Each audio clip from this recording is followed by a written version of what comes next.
Astons are always beautiful.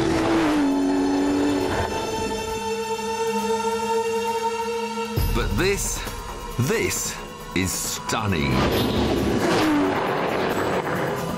And every inch is designed to make the car faster.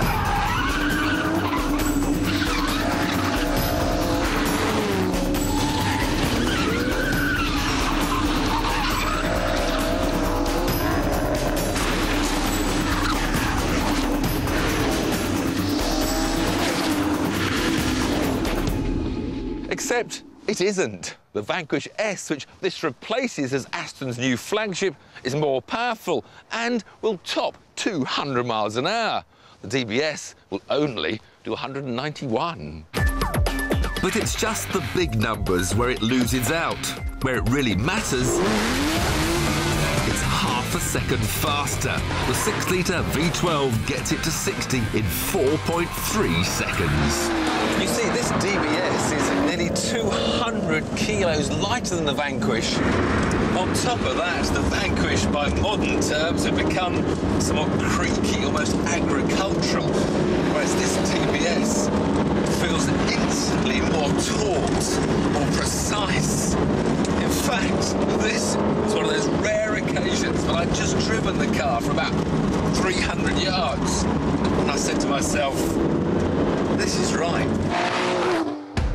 One of the major delights is the ride quality. Trick new adaptive suspension is standard, and sensors constantly monitor everything from throttle position to the amount of steering to work out the best damper setting. It's the kind of car that will cope equally well with every surface between here and Monte Carlo.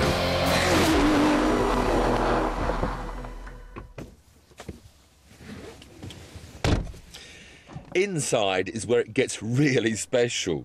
OK, it takes a while to work out what each of these little buttons does, but you have to treat it all like a complete piece of sculpture. It's an amazing thing to behold, from the feel of this chunky-looking gear lever to the special leather chosen for its extra leathery smell.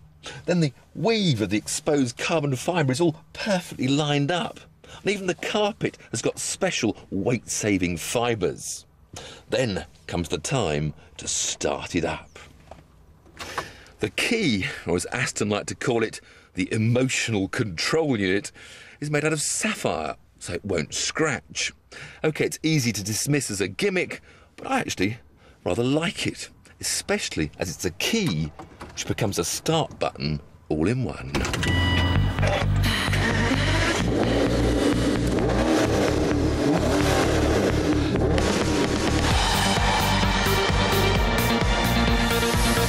The sheer sound of that V12 warming up wasn't enough to get you excited about a bit of high-speed motoring, then the mere thought of using the full 510 horsepower gets the adrenaline pumping.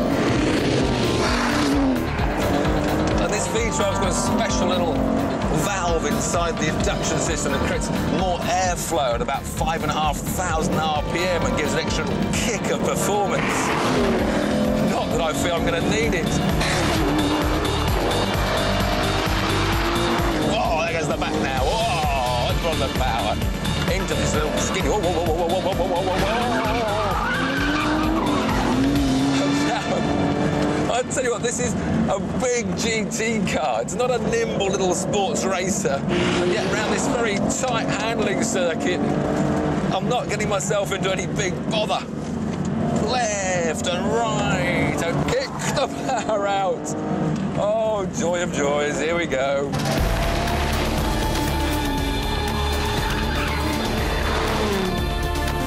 Now, of course, I did slightly criticise the Ferrari 599 for not having the soul that I wanted, and they're trying to be too clever with all that F1 spec.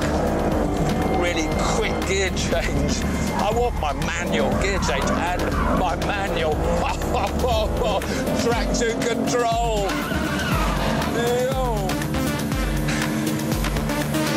I wasn't expecting much from a big car. I've already got more on the track than I'd hoped for. For the first time Aston have fitted carbon ceramic brakes as standard. And they're more impressive than Ferraris were. So that's saying something. And although this car can't beat a Ferrari for out-and-out pace, it just hasn't got the power, perhaps hasn't quite got the ultimate grip. I tell you what, for the first time in my life, I'm going to say if I had the choice, I'd take the Aston.